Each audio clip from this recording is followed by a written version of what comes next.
Hey, thanks for clicking on this video. I know you have a lot to choose from, so I really appreciate clicking on this video. Brian's Funhouse, and yes, we're still using the phone. I did buy a new computer. I just have to get a video editing program. My old computer, I'm not able to drag anything from the old one to the new one. Who cares? Top 10 records of 1989. For me, 1989 was my senior year of high school. Oh, what fun, what fun. Found the old yearbook. Man, I was shocked at the obscene things that my friends wrote in my yearbook. I thought I had more normal friends, but I guess not. And this is me rocking in 1989. Oh, God. Virgin. Oh, the mullet. I don't know. Why do we take pictures and like those looks like that screen you get way back when Sears and stuff. But yeah, the people came to your school. You tried to hope that you weren't breaking out and just pose for the next senior picture. Someday, some chick is going to want to hang this in her living room or her dorm. It's me looking good. 1989, what we had? Ronald Reagan leaving, his VP stepping up to become President George Bush. Big financial thing was like the savings and loans crash because you left a bunch of corporate people unchecked, and then bad things happened and they did loan stuff. Of course, 1989, I'm 18. I could care less about finances, really. I was one of these senior kids in high school. I had no idea what the future was going to bring. My mom was like, well, there's always the military, and then my two closest friends joined the Marine Corps. I was initially thinking that, but then I thought, well, maybe my other friend went to the Air Force and was playing in their drum. He was playing in their band, and he's able to go like around the world playing drums. Maybe that. My dad at the time was like, no military. Let's look for a union trade. At a job fair at high school, he brought me, and I joined the Teamsters Union for UPS. I was a package sorter. Started that in the summer of '89 after high school. But yeah, 1989, what a crazy time. We got rid of the Berlin Wall in 1989. The Tiananmen Square event happened. You know, that dude stood up to that tank. That takes balls. I like to stand my ground and have ethics and morals. When a tank's coming at me, I think I may waver a little bit. I don't know. So a lot of music. Music for me was really important. 1989, I lost my grandmother in October. I lost my father in early November, which sucked. At the time, he brought me up to always appreciate whatever he got, right? So at the time, I was like, well, I got 18 years with him, you know, that's good stuff. But as you get older, you're like, no, man, I wanted more time with my dad. So I was this angry youth, you know, and there's a lot of great music. I mean, so the top 10 list, I have to have it on vinyl currently, but I have to honorable mention some of these things. Testament, Practice What You Preach, CD, Soundgarden's debut, Louder Than Love. Man, played the heck out of that because this was the wave. This 89 started that little push, little wave that would soon in like 2 years explode, be the Seattle Sound with Nirvana, Alice in Chains, Pearl Jam, or Soundgarden, like I said. An album I have to mention because along with these two, Headless Children, Wasp. I loved Wasp, one of my favorite bands. But the problem with this album is I bought it and I didn't get into it right away. So I want to keep this list of things that I was really playing that year and still play a lot. So I didn't really get into Headless Children too much when it came out. This is Bad Religion, No Control, a great punk rock band. I discovered them a year later. My friends were going to go see them and I saw their shirts everywhere when I started hanging out with the punk scene. So yeah, love that album. Love Bad Religion now, but 89 just wasn't into them. Speaking about punk, local punks, Naked Raygun put out Understand, one of my favorite bands. But again, 89, I was still kind of in heavy metal. Wouldn't be introduced to local punk and the greatness of all punk till about 6 months to a year after that. All right, well, let's go with this list, huh? All right, number 10 is a band. A lot of these bands I played on cassette tape way back when, and illegally played them on cassette tape. Didn't have the official cassette tape. My friend Pete, or my friend Scott, or my friend Eric, or my friend Joe, or my friend Frank, tape them on, tapes for me, and I would listen to all these bands because I was broke. Voivod, Nothing Face, 1989. They did a Pink Floyd cover of Astronomy Domain, one of my favorite Pink Floyd songs. So I loved Pink Floyd at the time, so I had to get this album, and that broke it open to all the beautiful songs that are on Voivod. I don't have a lot of their albums. I only have 3. I have the one after this and the one after that.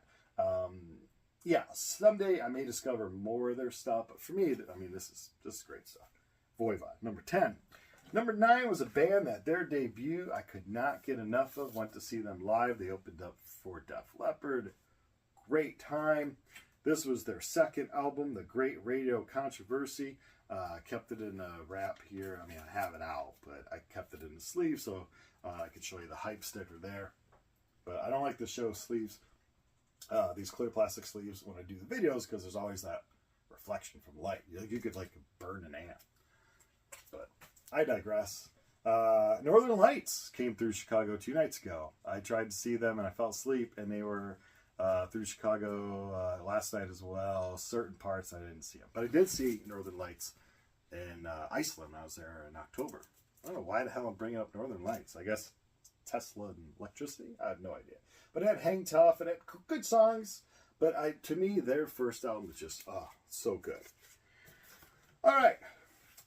Number 8. This is an album that I went to a party in the fall of '89. My friend John and his friend Greg had this place in the city of Chicago, and I was pretty much introverted. Like I said, '89 was a not so great year for me, but I sat in a room, and in the CD player, I didn't have a CD player, but this party had a CD player. In the CD player was this band, The Cure, that I always kind of heard of, and kids in high school liked The Cure. I kind of made fun of them because I was in heavy metal. But the thing was the CD of The Cure here, and I loved it. I was like, holy cow, it's like a musical journey. It's not something that I'm kind of used to, but something that I really like. So Disintegration came out in '89 by The Cure. Pictures of You, love song, Lullaby, Fascination Street. The song itself, just great. So yeah, of course I saw The Cure last year at Riot Fest. Still going great. What a band. All right, number 7. It's a weird choice because for me this was the first album I owned from the Ramones. And it's not a lot of people's starting point with that band whatsoever. But 1989 Brain Drain, of course the song Pet Sematary was in the movie Pet Sematary. I Believe in Miracles, 00 UFO, cover of Palisades Park. Of course it ends with Merry Christmas, I Don't Want to Fight Tonight. Yeah, it's not their strongest album, but for me, it's really important. Like I said, it's my first album that I bought from the Ramones. Obviously, I knew all their hits.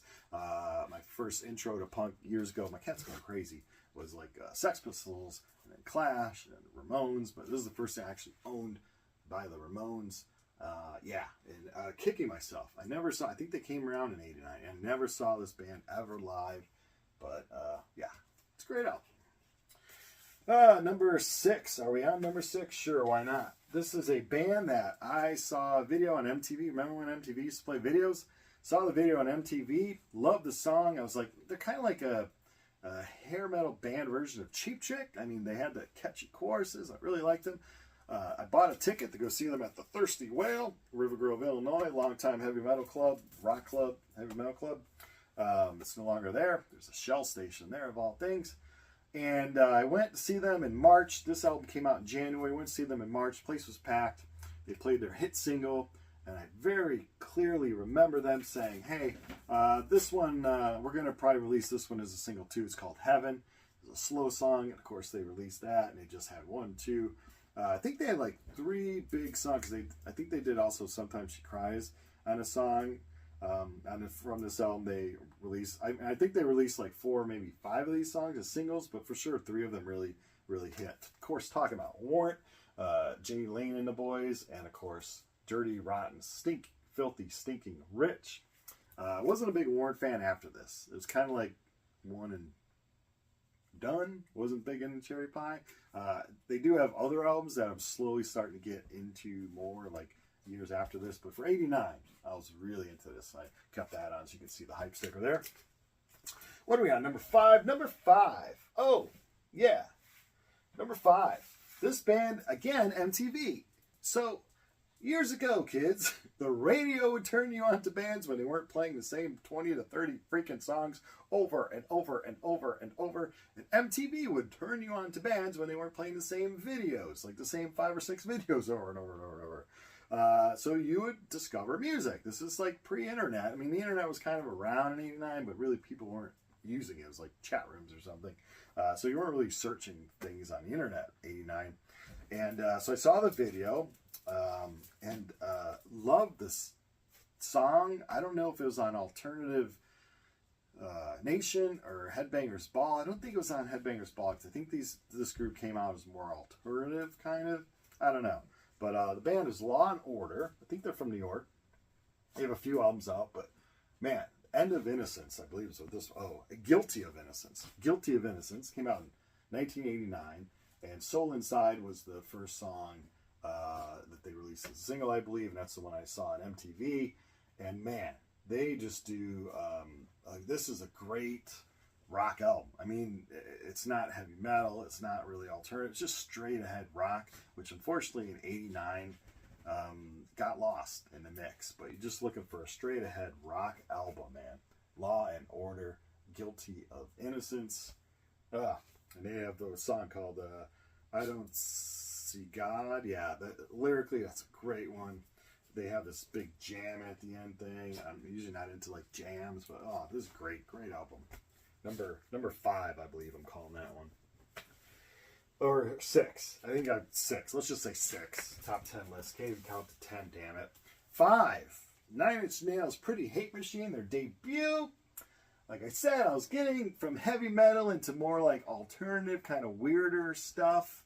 And this is one of the bands that was kind of 89. They weren't really crossing over just yet. I mean, currently, of course, they're part of pop culture and history and Hall of Fame probably and all that stuff. But yeah, they were still a little bit obscure, huge in the alternative circles, but hadn't really crossed over yet.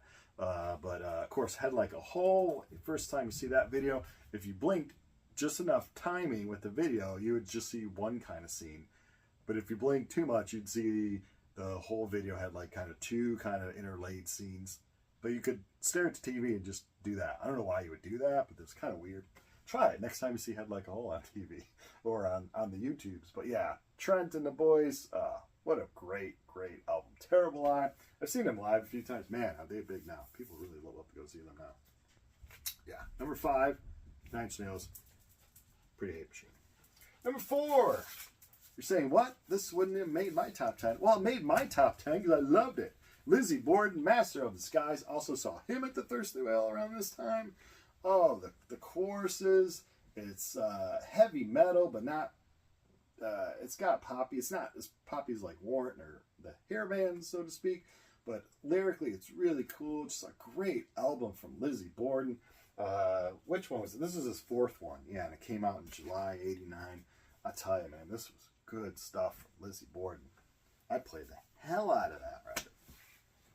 We're getting the top 3 people. These are the big hitters. You could call this their 3rd album. You can call this their 2nd album, depending on how you place those first 2. But this is the big one that broke them with their new singer, Mike Patton. Of course, Mike Patton's in a million bands nowadays. Talking about Faith No More, The Real Thing. Man, oh man, I had this on cassette in '89 and wore it out. No lie. It would like start going, whoa, whoa, play it back. Love their version of Black Sabbath's War Pigs. Love From Out of Nowhere. Of course, Epic. Epic is actually one of my least favorite songs on the album, but still a great song. But man, was that overplayed. But just really, really good stuff. I mean, 1, 2, 3, 4, 5, 6, 7, 8, 9 songs. I like a lot of albums that just have like 10, 9, sometimes even 8 songs. Man, my cat is a jerk. But yeah, Faith No More, number 3, The Real Thing. Number 2, what could be number 2? This came out in November, like I said. November '89 is when I lost my dad. Not a happy time.